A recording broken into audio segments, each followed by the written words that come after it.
الله نحمده ونستعينه ونستغفره ونؤمن به ونعوذ بالله من شرور أنفسنا ومن سيئات أعمالنا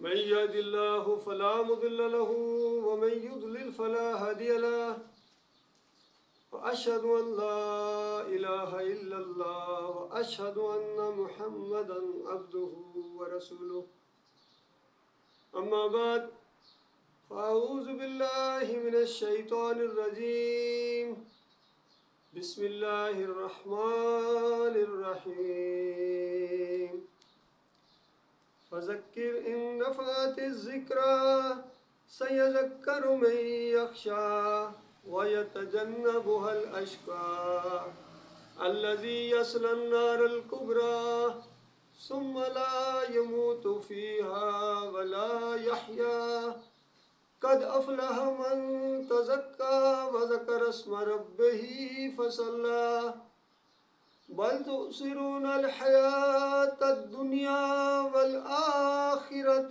خير وأبقى إن هذا لفي الصحف الأولى صحف إبراهيم وموسى۔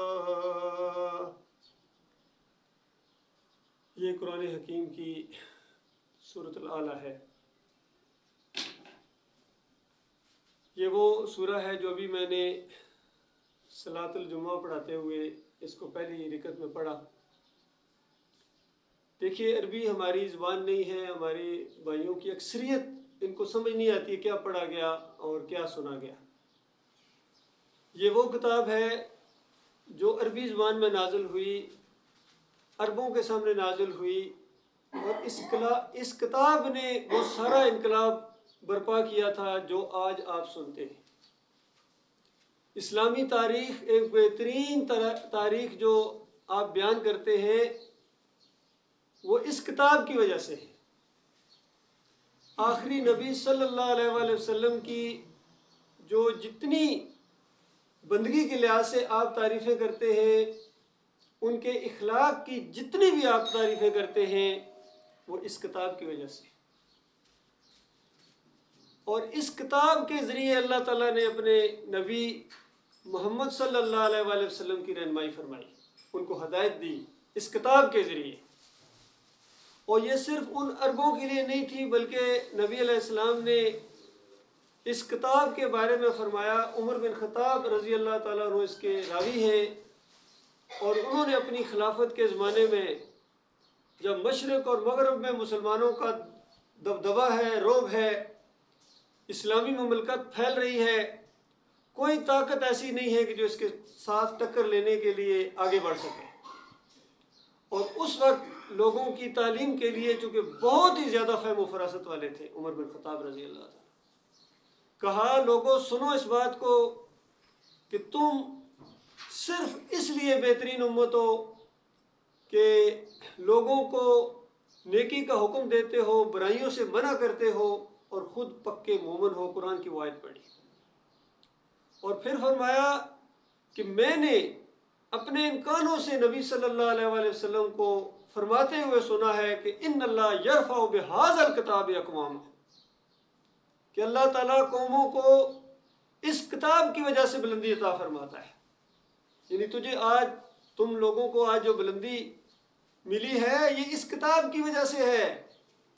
وَجَزَوْا بِالْآخِرِينَ، اور دوسروں کو جو اس کتاب کو نہ مانیں، اس کتاب کو پسے پشت ڈال دیں، اس کی تعلیمات کو کوئی وقت نہ دیں، تو اگر وہ اس سے پہلے اللہ نے ان کو بلندیوں پر بھی لے کے رکھا ہوا ہے تو وہاں سے گرائے گا اور پستیوں میں لے کے جائے گا۔ تو دیکھو کتنی سچی بات ہے۔ یہ پوری بات ثابت ہوئی اور پوری دنیا میں یہ بات ہوئی کہ کس طریقے سے وہ بھیڑ بکریاں چرانے والے، بان کی جوتیاں پہننے والے، اور اکثریت ان پڑھوں کی تھی، اکثریت، بہت تھوڑے لوگ تھے جو پڑھے لکھے ہوتے تھے، اکثریت آپس میں جو لین دین بھی کرتے تھے وہ آپس میں کہتے تھے اتنے اتنے اور پھر اتنے لے لو، گنتی بھی ان کو گننا اکثریت کو نہیں آتی تھی۔ اور اللہ تعالیٰ نے اس کتاب کے ذریعے ان ان پڑھوں کو اٹھایا اور دنیا کا امام بنا دیا۔ اور کیسر و کسریٰ جو اس دور کی سپر پاورز تھیں، بہت بڑی طاقتیں تھیں، فوجی قوت تھی ان کے پاس، اسلحہ تھا ان کے پاس، اور اس کتاب کے ماننے والوں کے ساتھ جب ٹکر لی تو بلندیوں سے کہاں گرے ہیں، آ کے غلام بنے ہیں اور باج گزار بنے ہیں، اور ان سے جزیہ لیا جاتا تھا۔ اللہ کے بندو، یہ چیزیں اس زمین کے اوپر ہوئی ہیں، اور آج بھی یہ کتاب اپنی اصلی حالت میں موجود ہے۔ یہ اللہ کا فضل ہے، اس کا احسان ہے کہ اس نے اس کی حفاظت کا ذمہ لیا ہے۔ فرمایا ہم نے اس کو نازل کیا ہے اور ہم ہی اس کے محافظ ہیں۔ اس سے پہلے جو کتابیں نازل ہوتی رہی انسانوں کی رہنمائی کے لیے، اس کے اندر ان کے ماننے والوں نے بعد میں تحریف کر دی، کتاب کے پیچھے چلنے کی بجائے کتاب کو پسے پوش ڈال کر گویا کتاب کو اپنے مطابق چلانے کی کوشش کی، اور ان کے اوپر پھر اللہ کا غضب نازل ہوا، اور بتایا ان کو کہ اہل کتاب تم کسی چیز کے اوپر نہیں ہو جب تک اس تورات کو اور انجیل کو نافذ نہ کرو۔ اگر نافذ نہ کرو تو پھر تم اللہ کے پیارے نہیں ہو، اللہ کے چاہتے نہیں ہو۔ اور بالکل یہی معاملہ آج اس آخری امت کو جن کے پاس یہ کتاب موجود ہے، جب تک یہ اس قرآن کو اپنے اوپر نافذ نہیں کرتے ہیں، یہ کسی چیز کے اوپر نہیں ہے، ان کی کوئی ویلیو نہیں ہے اللہ کے نزدیک۔ یہ پڑھتے رہے نمازیں، عمرے کرتے رہے، بھوک اور پیاس سے یہ مرے جائیں اور حج کریں، جو مرضی کریں، ان کی کوئی ویلیو اللہ کے پاس نہیں ہے اگر اس کتاب کو یہ نافذ کرنے کا ارادہ ہی نہیں رکھتے۔ کوئی حیرت سے پوچھ سکتا ہے کہ آخر معاملہ کیا ہے؟ یہ جو صورتیں آپ نے پڑھی ہیں جمعہ کی صلاۃ کے اندر، یہی صورتیں ہم نے پچھلے جمعہ میں جب پڑھی تھی، فلاں مسجد کے اندر بڑی زبردست مسجد تھی اور خوشبو اور قالین اور بڑے زبردست انداز سے قرأت کی ہے مخرج کے ساتھ، مولوی صاحب نے یہی صورت پڑھی تھی، اور اس کے بعد رمضان کی فضیلت بیان کی ہے انہوں نے، بالکل یہی وہ حدیثیں پڑھی ہیں جو آج آپ نے پڑھی ہیں، کہ انہوں نے بھی یہی بتایا تھا کہ جس نے رمضان کے روزے رکھے ایمان اور احتساب کے ساتھ، الفاظ بھی یہی تھے، اس کے پچھلے تمام گناہ معاف کر دیے جاتے ہیں۔ انہوں نے یہ کہا تھا کہ جس نے رمضان کے اندر قیام کیا ایمان و احتساب، اس کے پچھلے گناہ معاف کر دیے جاتے ہیں۔ انہوں نے بھی یہ بتایا تھا کہ اس مہینہ کی برکتیں ہیں، فضیلت ہے، اور آخری عشرے کے اندر لیلۃ القدر ہے۔ اس لیلۃ القدر کی رات کو اگر کسی نے قیام کیا ایمان و احتساب، یہی روایت پڑھی تھی انہوں نے بھی، اور اس کے پچھلے گناہ معاف کر دیے جاتے ہیں۔ تو آخر آپ کا اختلاف کیا ہے؟ آپ نے یہ ساری مساجد، بڑی بڑی مساجد جس میں ہزاروں کے حساب سے نمازی تھے، اور مسجد کے اندر کیا سین کے اندر اور باہر روڈوں کے اوپر بھی میں نے دیکھا جائے نماز بچھے ہوئے تھے، تو آخر یہ ساری مساجد چھوڑ کے آپ نے یہاں فلیٹ کے اندر یہاں درس دیا اور یہاں جمعہ پڑھا، تو آخر بات کیا ہے؟ تو بات بالکل صاف اور بالکل سادہ ہے، کیونکہ جو چیز مشترک ہے ہم سب کے اندر، وہ بالکل عقیدے کے حد تک ہم سب کا یہی کہنا ہے کہ جس کے عقیدے کے اندر خرابی ہوگی، ایمان کے اندر خرابی ہوگی، وہ اعمال کے پہاڑ لگا دیکھے، اس کے ایمان اور عقیدے کی خرابی کی وجہ سے اس کے سارے اعمال برباد کر دیے جائیں گے۔ ایمان کے ساتھ سارے گناہ معاف کر دیے جاتے ہیں، اور شرک کے ساتھ، بد عقیدگی کے ساتھ سارے نیک اعمال برباد کر دیے جاتے ہیں۔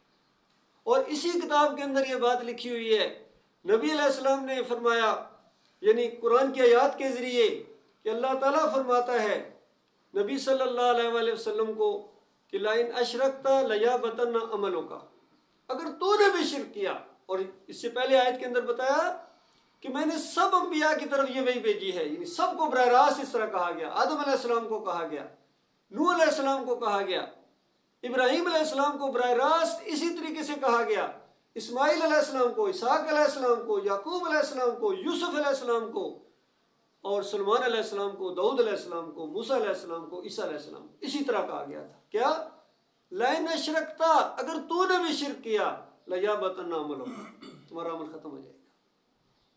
اور اس کے بعد سورہ الانعام کے اندر فرمایا، سارے انبیاء کی پہلے تعریف کی کہ بڑے اولو العزم پیغمبر تھے، بڑے حوصلے والے اور بڑی محنت کرنے والے، بڑے اللہ کے فرما بردار یہ لوگ تھے، اور بڑے جلیل القدر انبیاء کا اس میں نام لیا۔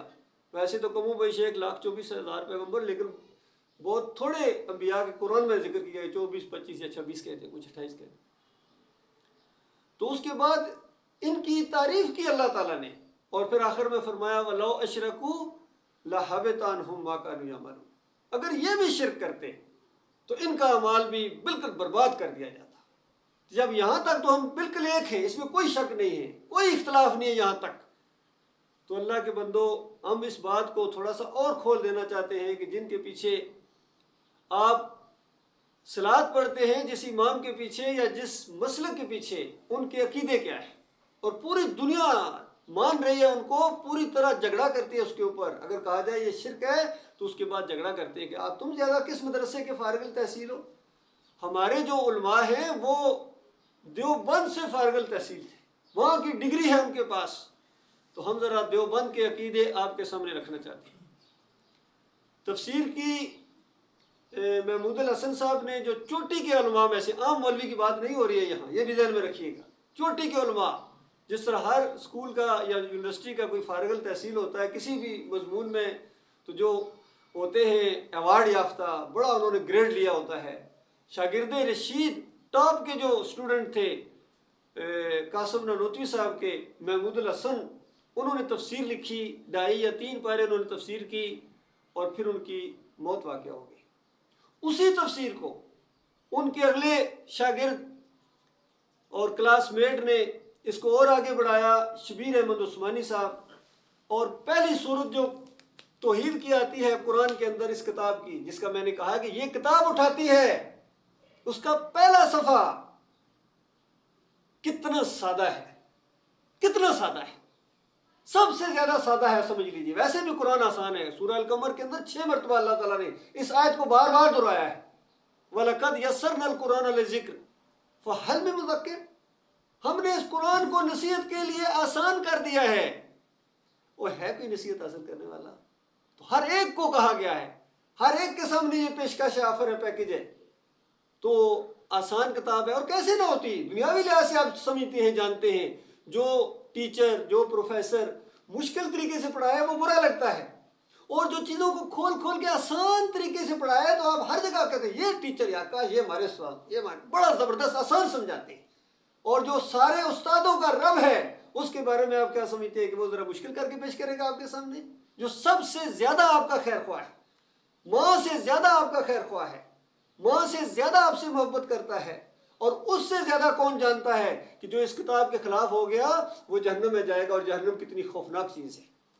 اس سے زیادہ کون جانتا ہے کہ اس کتاب کے مطابق جس کا عقیدہ ہوا وہ جنت میں جائے گا، اور جنت کتنی زبردست چیز ہے۔ تو یہ آسان ہے۔ تو پہلی سورہ جو ایک دعا کی شکل میں ہے، اللہ تعالیٰ نے انسانوں کی زبان میں گویا اس کو نازل کیا ہے کہ میرے بندو اس طرح میرے سے مانگو۔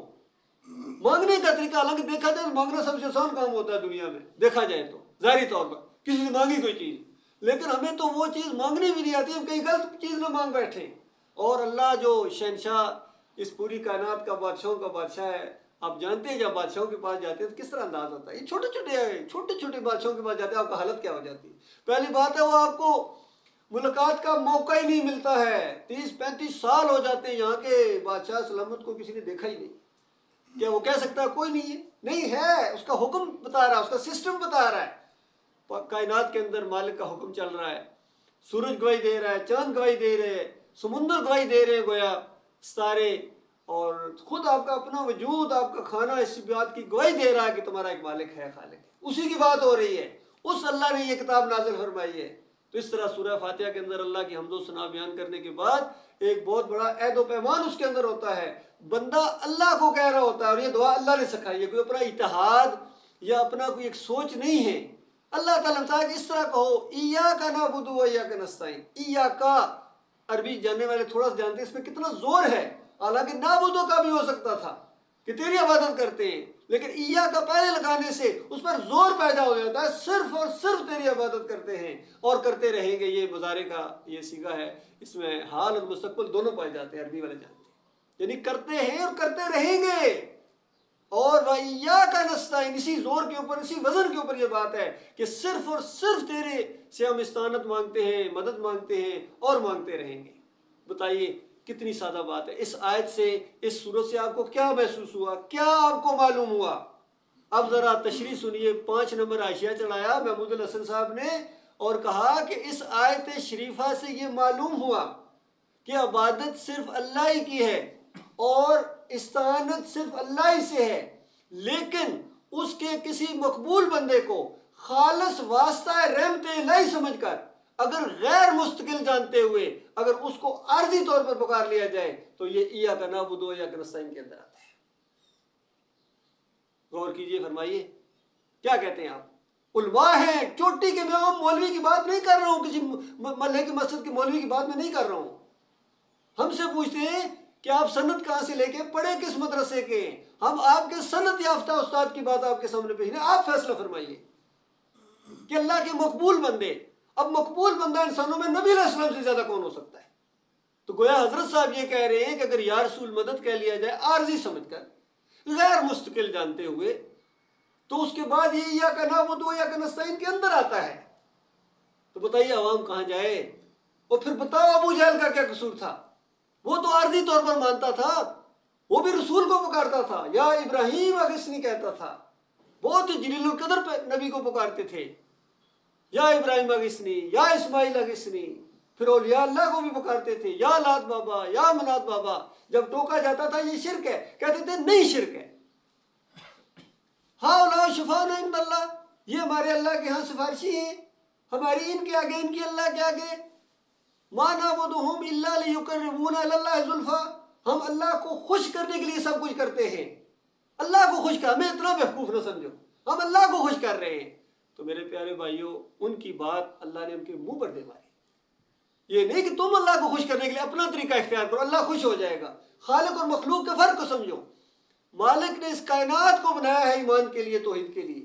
سارے انسانوں کو اللہ تعالیٰ نے اپنی بندگی کے لیے پیدا کیا ہے۔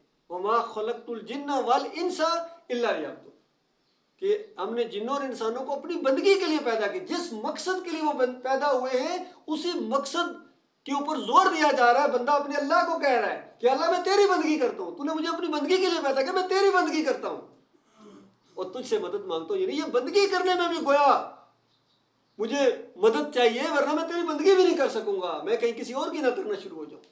تو میری مدد فرما میرے مالک، جس طرح ایک دعا کے اندر آتا ہے اللہم اعنی علی ذکرک و شکرک و حسن عبادتک۔ نبی علیہ السلام نے اپنے ایک صحابی کو سکھائی، یہ دعا کتنی چھوٹی اور کتنی پیاری اور کتنی جامع ہے، اور میں کبھی بھی اس دعا کو نہ چھوڑنا، ہر صلوات کے آخر میں اس دعا کو مانگنا، پھر سلام کہتے رہے۔ اللہم اعنی، اے میرے مالک میری مدد فرما، علی ذکرک، اچھے طریقے سے تیرا ذکر کروں، و شکرک، اچھے طریقے سے تیرا شکر کروں، و حسن عبادتک، اور تیری عبادت بہترین طریقے سے میں کروں، میرے مالک میری مدد فرما۔ تو دیکھیے کیسی دعا ہے، کتنا ربط ہے ان دعاؤں کے اندر اور قرآن کے اندر، قرآنی دعاؤں کے اندر اور قرآن کے مضمون کے اندر۔ اور کیوں نہ ہو، عائشہ رضی اللہ تعالیٰ عنہ سے پوچھا گیا، ام المومنین نبی علیہ السلام کا اخلاق کیسا تھا؟ یہ بات آپ پوچھتے تھے، نبی صحابہ جو تھے وہ تو آنکھوں سے دیکھ چکے تھے، لیکن ذرا تابعین جس آگے لوگ آئے تو بہت شوق تھا ان کا، پوچھتے تھے نبی علیہ السلام کا اخلاق کیسا تھا؟ تو ان کا بیٹے قرآن نہیں پڑھا ہے؟ جو قرآن تو پڑھا ہوا ہے۔ تو کہا یہی تھا نا، سب سے زیادہ اس قرآن کے اوپر عمل کرنے والے نبی علیہ السلام تھے۔ جن چیزوں سے اللہ نے منع کیا سب سے زیادہ رکنے والے تھے، جن چیزوں کا حکم دیا سب سے زیادہ اس حکم کی فرما برداری کرنے والے تھے۔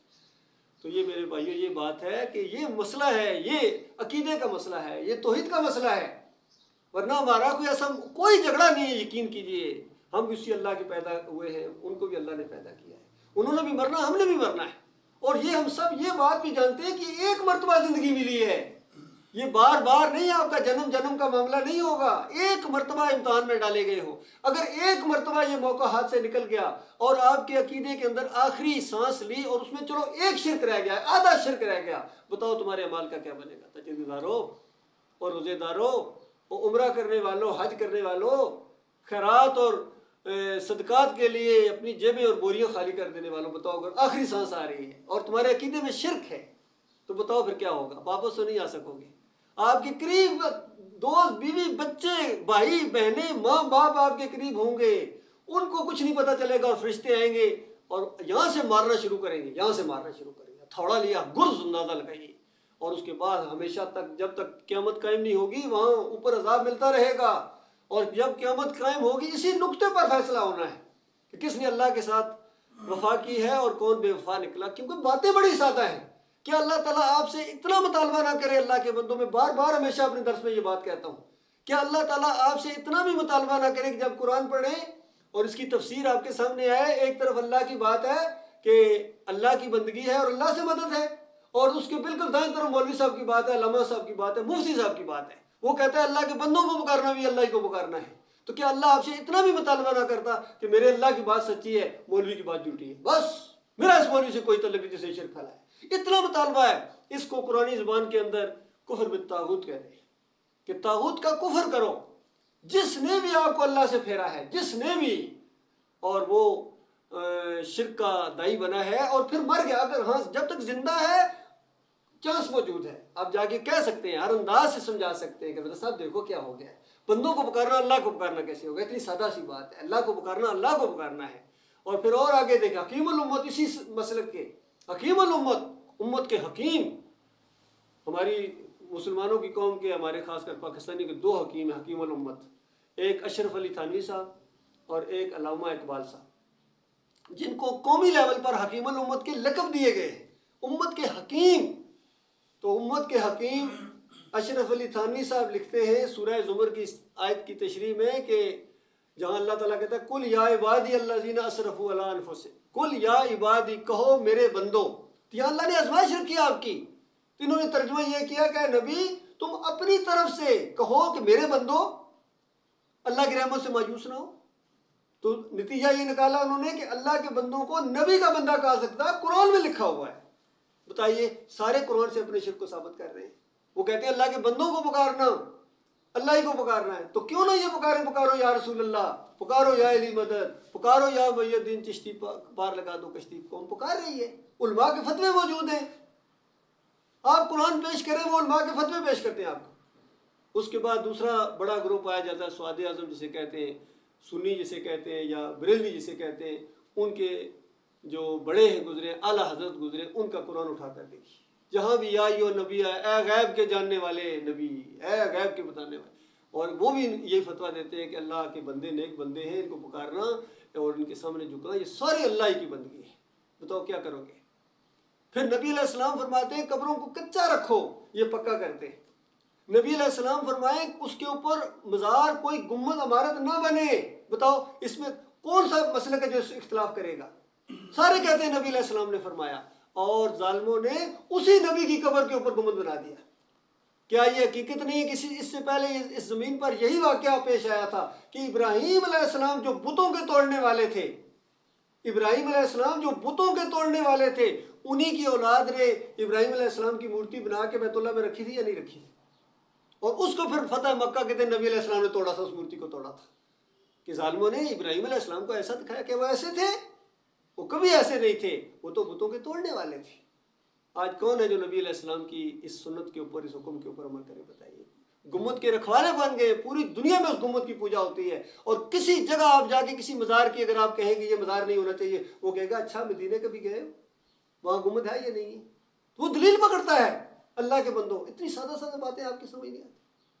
اور پھر اس کے بعد تیسرا بڑا گروہ ہے جو اپنے آپ کو غیر مقلدین کہتے ہیں. پاکستان میں اس کو اہل حدیث، انڈیا میں اہل حدیث، یہاں سلفی اور حنبلی کہتے ہیں یہاں گلف کے اندر. ان کا ذرا عقیدہ سنیے. وہ جواب دیتے ہیں بریلویوں کو. میاں نذیر جو بانی سمجھے جاتے ہیں اہل حدیثوں کے برِ صغیر کے اندر، بریلویوں کو جواب دیتے ہیں فتاوی نظیریہ کے اندر. کہتے ہیں بریلویوں تم نبی علیہ السلام کو ہر جگہ حاضر ناظر مانتے ہو کہ دم دم پڑھو، درود حضرت بھی ہیں موجود، ہر جگہ حاضر ناظر مانتے ہو کہ جہاں بھی ان کی محفل سجائی جاتی ہے وہ ہر عاشق کے گھر تشریف لاتے ہیں. تو بتاؤ اگر نبی علیہ السلام ہر جگہ حاضر ناظر ہیں، ہر جگہ تشریف لاتے ہیں، تو پھر یہ کیوں کہا انہوں نے من صلی علیہ عند قبری سمعتہ، جو میری قبر کے اوپر آ کے صلاۃ و سلام پڑھتا ہے، سمعتہ، اس کو میں سنتا ہوں. اور جو دور سے پڑھا جاتا ہے وہ فرشتے لے کے آتے ہیں. یہ دونوں جھوٹی اور منکر اور بے ایمان روایتیں ہیں. ان دونوں روایتوں کو پہلے یہ ان کے جو سپوکس مین ہیں توصیف الرحمان بڑے چیخ چیخ کے گلے پھاڑ پھاڑ کے یہ کہا کرتے تھے، یہ دونوں روایتیں پیش کرتا تھا.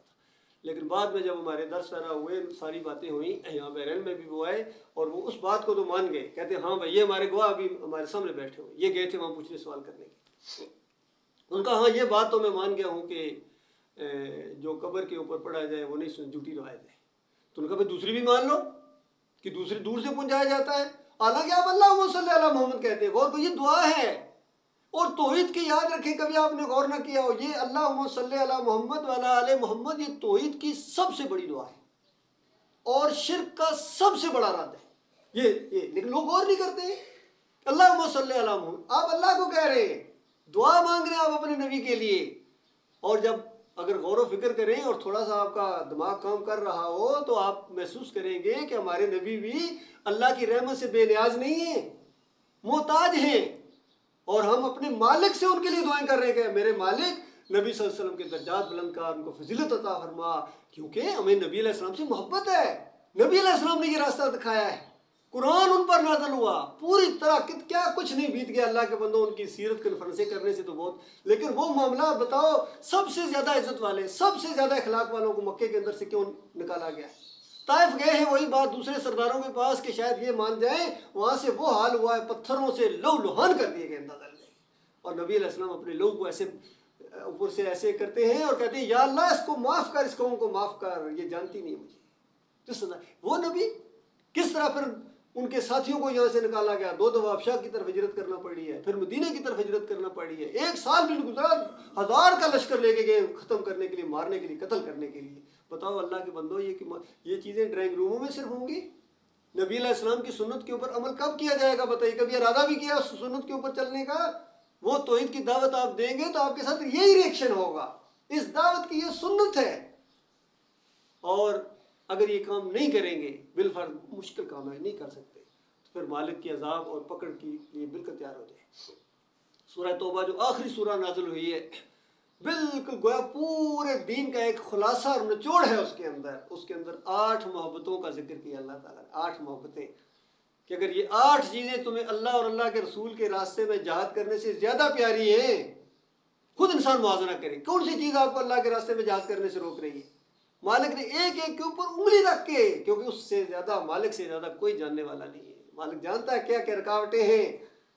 کہا کہ اگر تمہارے بیٹے، اگر تمہارے بھائی، اگر تمہارے والدین، اگر تمہاری بیگم صاحبہ، اگر تمہارے چلتے ہوئے کاروبار اور وہ بڑے بڑے بنگلے اور ویلاز جن کو بھی زبردست طریقے سے بنانے کا اور رہنے کا بڑا شوق ہے، اگر یہ چیزیں رکاوٹ ہے اللہ اور اللہ کے رسول کے راستے میں جہاد کرنے سے، تو بس پھر انتظار کرو، تھوڑا سا انتظار کرو، اپنی موت کا انتظار کرو، مرنے کے ساتھ ہی تمہیں پتہ چل جائے گا بے ایمان منافق تھے اور دوغلے تھے، اس بات کی طرف تم نے قدم ہی نہیں رکھا جس کے لیے پیدا کیے گئے تھے، پوری زندگی یا نبی کہتے رہے، اور نبی علیہ السلام کی جو سب سے پہلی سنت ہے اس کے اوپر آپ نے عمل نہیں کیا۔ عام طور پر کہتے ہیں سنت جیسی فور داڑھی، وہ بات کی باتیں، سنت سب سے پہلے نبی علیہ السلام کی سنت اللہ کی توحید کو ماننا ہے، اللہ کی وحدانیت کو ماننا ہے، تمام انبیاء کی یہ سنت ہے، اللہ کی توحید اور وحدانیت کو مانو، شرک سے نفرت کرو، اور دوسری سنت اس پر جم جاؤ، یہ بھی ہے، یہ بھی سنت ہے۔ دیکھیے نبی علیہ السلام نے جو کام کیے ان کا کرنا سنت ہے، اور جو کام نبی علیہ السلام نے نہیں کیے ان کا نہ کرنا سنت ہے۔ ہر وقت آپ سنت پر یا تو عمل کر رہے ہوں گے یا سنت کا انکار کر رہے ہوں گے۔ نبی علیہ السلام نے فرمایا کل امتی یدخلون الجنہ الا من ابا، قیل من ابا یا رسول اللہ، قال من اتانی معی فی الجنہ ومن عصانی فقد ابا، کہ میری ساری امت جو ہے وہ جنت میں جائے گی مگر وہ جس نے انکار کیا، یعنی جنت میں جانے سے اس نے انکار کر دیا، گویا جنت میں وہ جانا ہی نہیں چاہتا ہے۔ تو صحابہ ذرا حیران ہوئے، یا رسول اللہ کون ہے جس نے انکار کیا، جو جنت میں نہیں جانا چاہتا ہے؟ نبی علیہ السلام نے فرمایا جس نے میری پیروی کی، اس نے میری سنت پر عمل کیا، اس نے میری پیروی کی، وہ میرے ساتھ جنت میں ہوگا، اور جس نے میری سنت کو اس لائق نہیں سمجھا ہے، یعنی میری سنت پر عمل نہیں کیا ہے، گویا اس نے میرا انکار کر دیا، اس نے جنت میں جانے سے انکار کر دیا۔ تو اللہ کے بندوں، میرے پیارے بھائیوں، غور کرو، یہ دین ہے، یہ بڑا سادہ ہے، اور چند لمحوں کے لیے ذرا کبھی سوچا کرو کہ صرف آپ ہیں اکیلے، کوئی کسی اور سوچ قریب نہ آئے، کوئی رشتہ دار، کوئی انسان کی سوچ آپ ہیں جنت اور جہنم میں بس۔ اس کے بعد ایک اور بات بھی اسی قرآن کی آپ کتنی مرتبہ پڑھ چکے ہوں گے، جس بدبخت کے بارے میں جہنم کا فیصلہ ہوگا، پتہ ہی کیا کہے گا وہ انسان کہے گا، یہی سارے رشتے گنے گا، یا اللہ میرے باپ کو پھینک، یا اللہ میری ماں کو پھینک، یا اللہ میری بیوی کو پھینک، بیوی کہے گی میرے خاوند کو پھینک، یا اللہ اس کے اندر، کہتے گئی ساری محبتیں جن کے لیے سب کچھ کر رہے ہو، کہاں گیا وہ سارا معاملہ اللہ کے مطلب؟ بچے کہیں گے یا اللہ میرے ابا کو پھینک، میرے دوست کو، جگری دوست ایک دوسرے کو کہیں گے، کہاں گئی وہ دوستیاں؟ کیونکہ منظر ہی ایسا ہوگا، مالک مجھے بچا لے، مجھے بچا لے، کتنا خودغرض انسان وہاں ہو جائے گا۔ آج تو کہتا ہے میں تیرے لیے یہ کچھ کر دوں گا، میں ستارے توڑ کے لے، وہ ستاروں کو چھوڑ، یہ وہاں کیا ہونے والا ہے؟ کبھی آگے کی خبر سنیے؟ عام طور پر 20 بچوں کے مستقبل، میرے مرنے کے بعد 20 بچوں کا کیا ہوگا، بس یہ فکر ہے، اور 20 بچوں کے مرنے کے بعد ان کا کیا ہوگا، کبھی یہ بھی سوچا ہے؟ تو اللہ کے بندو، یہ معاملہ ہے، یہ توحید کا معاملہ، ایمان کا معاملہ، عقیدے کا معاملہ ہے۔ اور وہ جو روایتیں پیش کرتے ہیں، اچھا جی پھر وہ باجماعت نماز کا کیا بنے گا جی؟ باجماعت تو 27 گنا میں نے سنا ہوا ہے۔ اچھا سنا ہوا ہے، وہ آپ نے آدھی بات سنی ہے، پوری نہیں سنی ہے۔ پوری بات یہ ہے، جس عام طور پر پوری قوم کو آدھی بات بتائی گئی ہے، جس نے لا الہ الا اللہ محمد رسول اللہ پڑھ لیا وہ ضرور جنت میں جائے گا۔ بالکل صحیح بات ہے، ضرور جنت میں جائے گا، حقیقی بات ہے، صحیح بات ہے، سچی ہے، لیکن آدھی اور بھی ہے، جس نے شرک کیا وہ ضرور جہنم میں جائے گا۔ کبھی یہ بھی سوچا ہے؟ شرک کرنے سے عمل ضائع ہو جائے گا۔ انبیاء تک کو کہہ دیا گیا، پیچھے کیا رہ گیا؟ سارے کلمہ پڑھنے والے تھے، انبیاء تھے، کتنی محنتیں کرنے والے تھے، لیکن یاد رکھیے شرک اللہ کو گالی ہے، اور اللہ کو گالی دینے کے بعد کوئی اگر یہ سمجھے کہ میرے روزے قبول ہو رہے ہیں، میری تراویح قبول ہوگی، میری تہجد گزاریاں اللہ تعالیٰ قبول کرے گا، یہ بہت ہی نادانی کی بات ہے۔ دیکھیے ہر جگہ شرک کی برمار۔ دیکھیے یہ قرآن آپ کے سامنے ہے، یہ شروع میں پہلا صفحہ کون ہے؟ اللہ کے 99 نام۔ حدیث میں آتا ہے جس نے 99 نام اللہ کے یاد کیے وہ جنت میں جائے گا۔ ظاہر بات ہر نام کا ایک مطلب ہے۔ الرزاق اب کہیں گے تو روزی دینے والا، الوہاب کہیں گے تو دینے والا، الغفور کہیں گے تو معاف کرنے والا، ہر نام کا ایک مطلب ہے۔ تو اس کے بعد بالکل قرآن جیسا آخری صفحہ، اور یہ دیکھ لیجئے یہ نبی علیہ السلام کے 99 نام۔ بتائیے 99 نام، حالانکہ صحیح حدیث کے اندر آتا ہے میرے 5 نام ہیں، بتا کے بھی گئے، لیکن 99 پورے کرنے تھے، چونکہ مقابلہ کرنا ہے اللہ کا، ہر جگہ مقابلہ کرنا ہے، مسجدوں کے اندر مقابلہ کرنا ہے۔ جہاں دائیں طرف لکھا ہوگا یا اللہ، بالکل مقابلے میں یا رسول اللہ، یا محمد، اور مختلف انداز سے، کئی ایسے ہیں دائیں طرف بیت اللہ بنا ہوگا، بائیں طرف گنبد بنا ہوگا، تو یہ وہی انداز ہے، شرک اللہ کے ساتھ شریک ٹھہرانا ہے۔ یہ معاملہ ہے میرے پیارے بھائیوں، اور میں مختصر کر کے ان آیتوں کا ترجمہ جب پڑھوں گا تو خود سارا نقشہ آپ کے سامنے انشاءاللہ آ جائے گا۔ فرمایا آپ نصیحت کرتے رہیے، اور اس وقت نصیحت کریں جب اس کی کچھ فائدہ دینے کی، پیچھے دوڑنے کی ضرورت کوئی نہیں ہے، جب آپ محسوس کریں کہ یہ اس کو فائدہ ہوگا، نصیحت کریں، اور نصیحت وہی کرے گا جو اللہ سے ڈرنے والا ہے، جس کے دل میں اللہ کا وقار ہے، اللہ کی عزت ہے، وہ اس کو مانے گا، دوسرا نہیں مان سکتا ہے۔ جن کے دماغوں کے اندر علماء کی نہیں جی بہت بڑے عالم ہیں، بہت بڑے عالم ہیں جی، انہوں نے یہ کہا ہے، بہت بڑے ڈگری والے تھے، اچھا پھر اللہ اکبر کیوں کہتے ہو؟ جب وہ بہت بڑے تھے پھر اللہ اکبر کیوں کہتے ہو؟ اللہ بہت بڑا ہے کہ اللہ سے بھی بڑے تھے؟ اللہ نے یہ بتا دیا، آپ کے اس کے مقابلے میں کسی اور نے کوئی اور بتا دیا، تو بتاؤ کس کو رب مانتے ہو؟ جب اسی سورہ توبہ کی جب وہ آیتیں اتنی اتخذوا احبارهم ورهبانهم اربابا من دون اللہ، ان اہل کتاب نے اپنے علماء اور مشائخ کو اپنا رب بنا لیا، تو عدی بن حاتم تائی عالم دین وہ پوچھنے آئے نبی علیہ السلام سے، یا رسول اللہ تعالیٰ تو یہ کہہ رہا ہے کہ ہم نے اپنے علماء، کیونکہ اہل کتاب تھے ایمان لائے تھے، تو یہ تو ہم نے کبھی اپنے علماء کو اپنا رب نہیں مانا۔ تو نبی علیہ السلام نے کہا عدی کیا ایسا نہیں ہوتا تھا کہ اللہ کی کتاب کسی چیز کو حلال قرار دے، تمہارے علماء اس کو حرام قرار دیں، یا اللہ کی کتاب حرام قرار دے، تمہارے علماء حلال قرار دیں، تو کس کی بات مانتے تھے؟ فتویٰ کس کا چلتا تھا؟ ان کا علماء کی بات مانتے تھے۔ فرمایا یہی رب ماننا ہے، یہ رب ماننا ہے، اب مت کہیں میں نے کسی کو رب نہیں مانا۔ اور یاد رکھیں یہ جو کہتے ہیں نا کہ مرنے کے بعد اوپر جا کے جو 3 سوال ہونے ہیں، پہلے من ربک، من ربک کا جواب آپ نہیں دے سکیں گے، الگ ظاہر لگتا ہے بڑا سادہ، جیسا فرشتہ کہے گا نا من ربک، میں کہوں گا اللہ ربی، میں فوراً کہہ دوں، اور نہیں کہہ سکو گے، نہیں کہہ سکو گے کہ دنیا میں اللہ کو رب نہیں مانا ہے۔ تو صحیح مانو، رب مانو، اللہ کی بات ایک طرف، پوری دنیا کے علماء کی بات دوسری طرف ہو، ان کو ٹھوکر مارو اور کہو میرے رب کی بات سچی ہے، یہ اللہ کو ماننا ہے، یہ ایمان باللہ ہے۔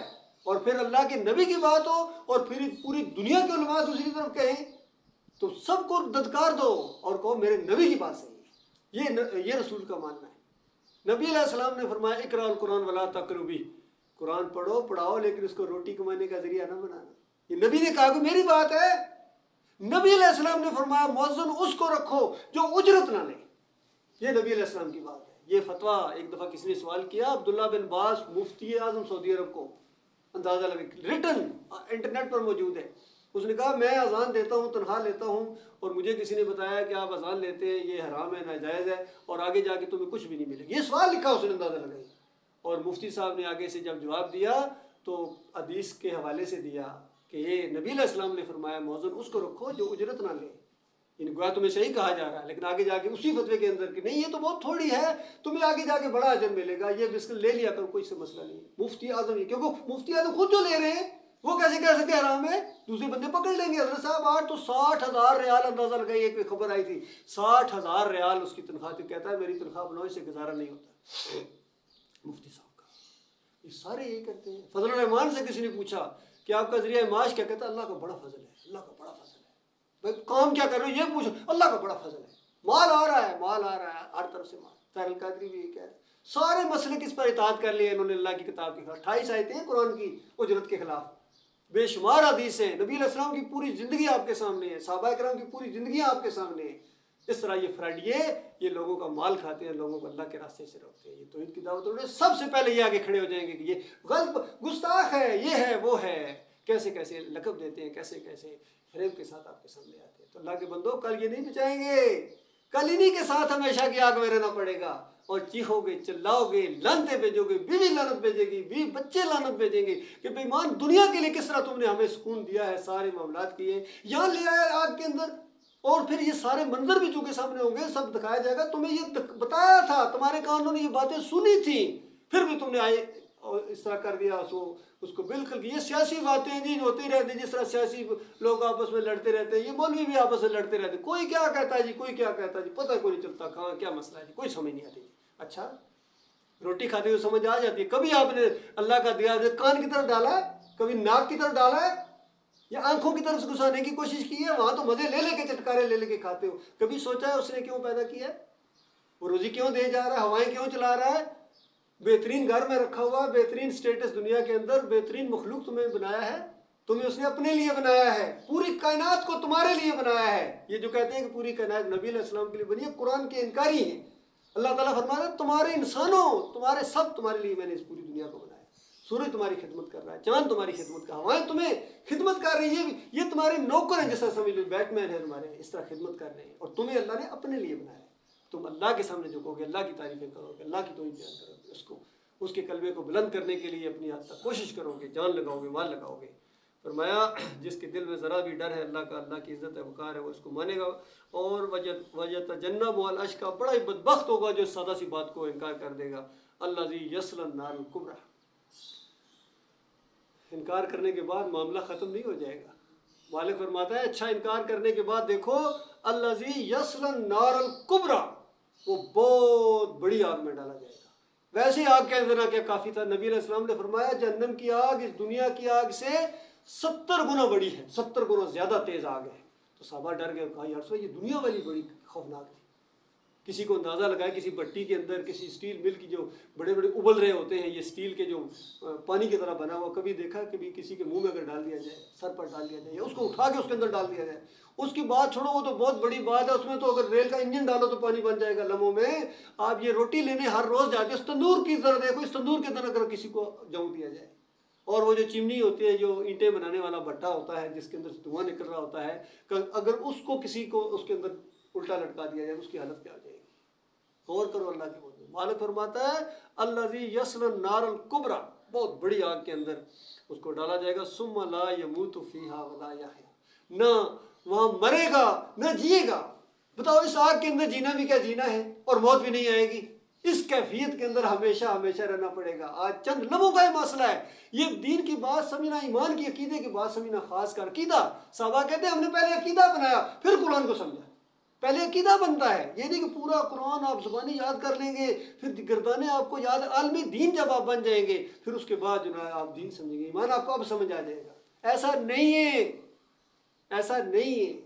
ایمان ایک لمحے کی بات ہے، ایک لمحے کے اندر یہ بس ایسے کرنا ہے، اپنا رخ اللہ کی طرف کرنا ہے. جادوگر آئے تھے مقابلہ کرنے کے لیے موسیٰ علیہ السلام سے، انعام کی لالچ، اور فرعون کہتا ہے تم جیت گئے تو میرے مقربین میں سے ہو جاؤ گے. اندازہ یہ جوش و جذبہ لے کے آئے موسیٰ علیہ السلام کا مقابلہ کرنے کے لیے. اس کے بعد چند لمحے جب دیکھا حقیقت سامنے آ گئی تو انہوں نے کسی چیز کی پرواہ نہیں کی. جو لالچ 100 اونٹ کی آفر ہوئی تھی، جو زندہ یا مردہ ان دونوں کو پکڑ کے لائے گا، نبی علیہ السلام یا ابوبکر صدیق کو 100 اونٹ دیے جائیں گے، ایسے ایسے لالچ ہے۔ اور ایسے دوڑ پڑے لوگ، اور وہاں کتنے ہیں جو سراقہ بن مالک کا آتا ہے کہ بالکل قریب پہنچ گیا تھا، بعد میں ایسی چیزیں دیکھی مان لے آیا۔ ایسے ایسے بھی وقت آئے ہیں۔ فرمایا وہاں نہ جیے گا نہ مرے گا۔ قد افلح من زکا، وہ کامیاب ہو گیا جس نے پاکیزگی اختیار کی، وذکر اسم ربہ فصلی، اور اپنے رب کے اوپر ایمان لایا، اپنے رب کا ذکر کیا، فصلی، پھر صلاۃ پڑھی۔ ایمان کے بعد ہے یہ صلاۃ ہے، بہت بڑی چیز ہے، یاد رکھیے۔ ایمان کے بعد سب سے ٹاپ کی جو چیز ہے، اللہ کا تعلق بندے سے، بندے کا تعلق اللہ سے جوڑنے والی چیز ہے۔ اور فرمایا ان الصلاۃ کانت علی المؤمنین کتابا موقوتا، یہ علی المؤمنین ہے، یہ مومنوں کے اوپر ہے جو اللہ کی بات ماننے والے ہیں، جو کسی مسلک کے اندر ہے۔ مالک نے فرمایا فرقے نہ بنانا، مسلک نہ بنانا۔ جو مسلک فرقے بناتا ہے، یہ دیوبندی ہے، یہ بریلوی ہے، یہ اہل حدیث ہے، یہ تو اللہ کی بات نہیں مانتا ہے۔ مسلک کیوں بناتے ہو؟ صحابہ کرام کا کون سا مسلک تھا؟ غور کرو، بتائیے نا۔ کہتے نہیں نہیں آپ بتائیے، آپ چھپا رہے ہیں۔ ہم پھر آخر میں جا کے کہتے ہیں بتاؤ صحابہ کرام کا کون سا مسلک تھا، ابو بکر صدیق کا کون سا مسلک، عمر بن خطاب کا کون سا مسلک؟ مسلم تھے، سارے انبیاء کے ماننے والے مسلم ہیں۔ یہ مسلمان آخری قوم ہے، اس سے پہلے ساری مسلمان قومیں گزری، بنی اسرائیل مسلمان قوم تھی، بگڑی، اب یہ اسی طرح بگڑ گئی اللہ کے بندوں۔ اب اس کی نماز روزے کی نہیں، بلکہ اس کو ایمان کی دعوت دینی ہے، توحید کی دعوت دینی ہے۔ اور اگر مانے تو اچھی بات ہے، ہماری خواہش تو یہ ساری دنیا والے مسلمان ہو جائیں، خالص مومن بن جائیں، اور نہیں اگر مانتے تو بتاؤ کیا کر سکتے ہیں، کس طرح منوائیں؟ یہ تو نبی علیہ السلام کو کہا گیا تھا، ابھی دیکھیے انہی آیتوں کے اندر کہ بالکل آپ ان کے اوپر ڈرو گے نہیں ہے، بالکل نہ مانے، ایک بھی نہ مانے آپ کی بات۔ اور آپ کی اطلاع کے لیے نبی علیہ السلام نے فرمایا قیامت کے دن انبیاء ہوں گے، ایسے ایسے نبی ہوں گے، 3 کا تو خیر قرآن میں ذکر ہے سورہ یاسین کے اندر کہ 3 نبی ایک امتی، 3 نبی ایک امتی قیامت کے دن کھڑے ہوں گے۔ پوری زندگی دعوت دی ہے، ایک امتی ملا، اس کو بھی مار دیا گیا۔ یہ ایسی دعوت اللہ کے بندو، اسلام کی دعوت ہے۔ اسلام کا جو قرآن کا جو اسلام ہے وہ یہ ہے۔ آج ہمیں کون سا اسلام سکھایا گیا کہ برصغیر میں صوفیہ کی آمد، اور صوفیہ نے دائیں طرف نگاہ اٹھائی 90,000 کو مسلمان کر دیا، بائیں طرف پھونک ماری 90,000 کو مسلمان کر دیا۔ ایسے نگاہ مرد مومن سے بدل جاتی ہے تقدیر، پتہ ایسی ایسی باتیں ہمارے دماغوں میں ڈالی گئی، بچپن میں، اسکولوں میں، گھروں میں، مساجد میں۔ کس طرح وہ نکلے بارہ وہ جس پر اللہ رحم کرے گا، وہ چیزیں اس کے اوپر ہوں گی۔ فرمایا بل تؤثرون الحیات الدنیا۔ اب دیکھیے مالک انگلی رکھ رہا ہے، گویا دکھتی رگوں پر ہجے کر کے، یہ قرآن کا ایک انداز ہے۔ بعض والی آیات پچھلی آیات کو کھولتی چلی جاتی ہیں، یعنی کہ بتایا گیا کہ وہ کامیاب ہوگا جس نے پاکیزگی اختیار کی، اللہ کا نام لیا، پھر صلاۃ پڑھی۔ لیکن مسئلہ کیا ہے، کیوں تم ٹھیک نہیں ہو رہے ہو؟ بل تؤثرون الحیات الدنیا، اصل میں تمہاری دنیا تمہارے اوپر چھائی ہوئی ہے، دنیا کے پیچھے بھاگے جا رہے ہو، کوئی تمہیں آخرت کی فکر نہیں ہے، کوئی اس مسئلے کے لیے کہ یہ بھی کیا معاملہ ہے۔ میں کوئی دنیا دار تھی جنہیں تعویذ کرنا لیتے، کبھی کسی نے تعویذ نہیں، پیر صاحب کوئی تعویذ دے دے میں جہنم کی آگ سے بچ جاؤں، میں جنت چلا جاؤں، کوئی نہیں مانگتا ہے تعویذ کبھی بھی۔ ہمیشہ ویزا لگ جائے، پیر صاحب وہ دنیا بن جائے، یہ میری لاٹری نکل آئے، یہ جناب میری روزی میں برکت ہو جائے، دنیا مانگتے ہیں۔ یہ معاملہ ہے کہ تم دنیا کے پیچھے چلتے، اس وجہ سے تمہاری سمجھ میں بات نہیں بات۔ آخرت تو خیر و ابقا، اور آخرت خیر بہتر ہے، اس کا سٹیٹس بہت اعلیٰ ہے، وہ ابقا ہمیشہ رہنے والی۔ جانتے ہو یہ قالین کیا ہوتے ہیں، یہ صوفے کیا کیسا، یہ جانتے ہو؟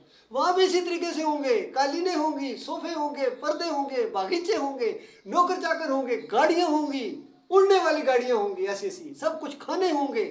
جانتے ہو سینٹ استعمال کرتے ہو، پرفیوم کو سے واقف ہو، وہاں تو جھونکے چل رہے ہوں گے پرفیوم کے، ایک جھونکا مختلف خوشبو کا، دوسرا جھونکا مختلف خوشبو کا۔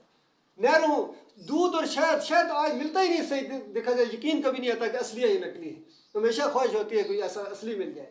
دودھ اصلی نہیں ملتا ہے، مالک فرماتا ہے اصلی دودھ کی نہریں چلائے دے مالک اپنے بندے، شہد کی نہریں، مشروبات کی نہریں، ہر ڈرنکس کی نہریں۔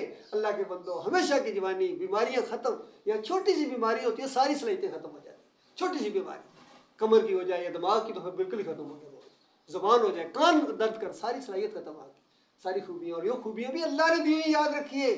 آج اگر تھوڑی سی اگر کچھ محسوس ہوتی ہے کہ میرے اندر یہ صلاحیت ہے، اس اللہ کی شکر گزاری کرو، اس مالک نے دی ہے تمہیں۔ اگر وہ آنکھیں نہ دیتا، اندھے کہلاتے معاشرے کے اندر، بتاؤ تمہاری کیا ویلیو ہوتی، کون تمہیں رشتہ دیتا؟ وہ اللہ تمہیں سماعت نہ دیتا، تم بہرے کہلاتے، ڈورا ہے، بہرا ہے، کیوں اپنی بیٹی کو زندگی برباد کرو؟ تم اگر بول نہ سکتے، گنگے کہلاتے، تمہیں کون رشتہ دیتا؟ بتاؤ اللہ، کبھی سوچا آپ نے؟ ٹانگ اگر ٹیڑھی ہوتی، لنگڑے کہلاتے، لولے کہلاتے، بتاؤ کون تمہیں نوکری دیتا؟ لولے کو لنگڑے کو کون نوکری دیتا؟ یہ ساری چیزیں اس مالک نے دی ہوئی ہیں، اسی کی مالک کی بات سامنے آئے اور پھر بندہ سوچو میں پڑھ جائے مانوں گا یا نہ مانوں، یا میں مشورہ کروں گا اپنے رشتہ داروں سے مشورہ کروں گا یہ درس میں نے سنا ہے میں اس کو مانوں یا نہ مانوں، اور تمہاری جان کا مسئلہ ہے۔ فرمایا آخرت خیر آپ کا ہے، ان ھذا لفی الصحف الاولی، یہ بات آج تمہیں پہلی دفعہ نہیں بتائی جا رہی، صحابہ کرام کو گویا بتایا جا رہا ہے، اور ہمیں بھی آج اس قرآن یہی امید دیتا ہے کہ یہ پہلی دفعہ بات نہیں تمہیں بتائی جا رہی کہ آخرت بہتر ہے، آخرت کی کوشش کرو، یہ کرو، عیش کے شوقین، لگژری لائف کے شوقین اس طرف آؤ، جہاد کرو اللہ کے راستے میں، یہ تمہارا مسئلہ ہے۔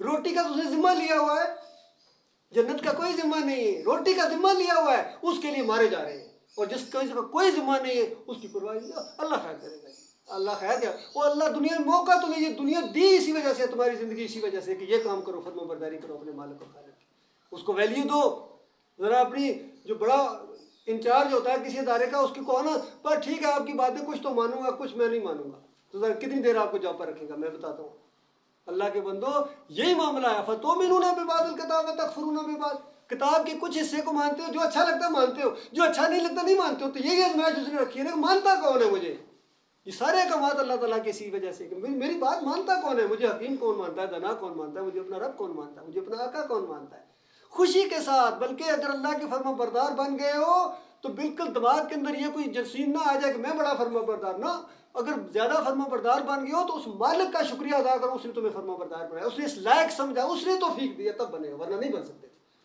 لا حول ولا قوت، کیا مطلب ہے لا حول ولا قوت الا باللہ، کوئی نیکی نہیں کر سکتا جب تک ادھر سے حکم نہ آئے، کوئی برائی سے نہیں بچ سکتا جس کو وہ نہ بچائے، جو بچنا چاہتا ہے مالک اس کو بچاتا ہے، جو آگے بڑھنا چاہتا ہے مالک اس کو آگے بڑھاتا ہے، جو پیچھے رہنا چاہتا ہے پیچھے رہے، پھر ٹھیک ہے، بڑھ کے جس نے تھام لیا جا اسی کا کہتے ہیں، یہ آگے بڑھنے والا اللہ خود کہہ رہا ہے مومنو آگے بڑھو ایک دوسرے سے، تمہارا آج دنیا میں مقابلہ ہے، کہتے ہیں ہمارا کمپٹیشن ہے، ہماری کمپنی کا بڑا کمپٹیشن ہے، وہ کمپٹیشن، یہ کوئی کمپٹیشن کی چیز ہے، یہ دنیا حقیر، کمپٹیشن کرنا ہے تو مومنوں کے ساتھ کمپٹیشن کرو، یہ میرا مومن بھائی ہے، یہ عمل کرتا ہے میں اس سے آگے بڑھوں گا، اس طرح ابو بکر صدیق اور عمر بن خطاب کا مقابلہ ہوتا تھا آپس میں، یہ مقابلہ تھا۔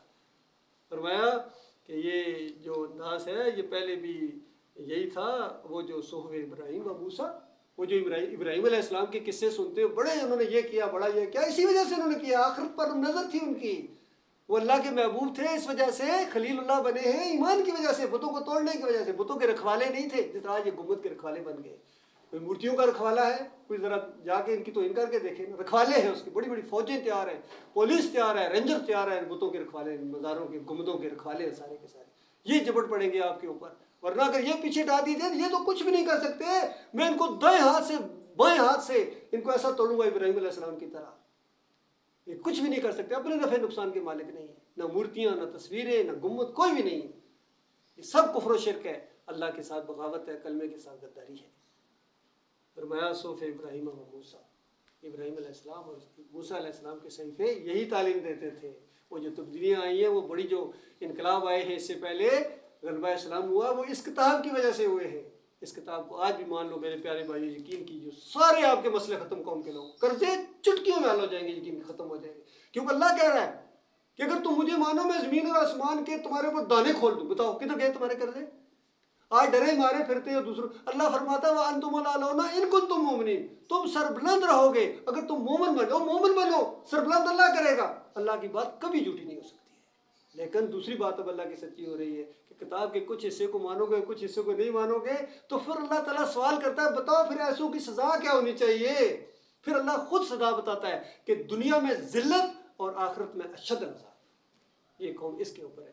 اور آخر میں یہ آپ کو بتاؤں کہ قرآن کی وہ آیت سورہ یوسف کی 106 نمبر آیت، مالک فرماتا ہے وَمَا يُؤْمِنُ أَكْثَرُهُم بِاللَّهِ إِلَّا وَهُمْ مُشْرِكُونَ، کہ اکثریت اس طرح مجھے مانتی ہے کہ ساتھ ساتھ شرک کرتے ہیں، ساتھ ساتھ شرک کرتے ہیں، بس یہ شرک نکال دو اپنے اندر سے، کہتے ہیں بھائی شرک شرک شرک لگائے، اللہ کے بندوں غور کرو اس کے علاوہ ہے کیا، بتاؤ، ایک دفعہ اللہ کے ساتھ تعلق قائم ہو جائے، ایمان ٹھیک ہو جائے، شرک کو اللہ کی رحمت آئے گی، اللہ کی رحمت جوش میں ہے، وہ تو انتظار میں میری طرف کوئی آئے، اس کی طرف آنے کے لیے تیار نہیں ہے، کوئی دیوبندیت کی طرف مڑ کے، کوئی بریلویت کی طرف، کوئی پیر صاحب کی پنڈلیاں دبانے جا رہا ہے، کوئی اہل حدیثیت کے مدرسے سے فارغ تحصیل، وہ اللہ کی طرف کون آ رہا ہے؟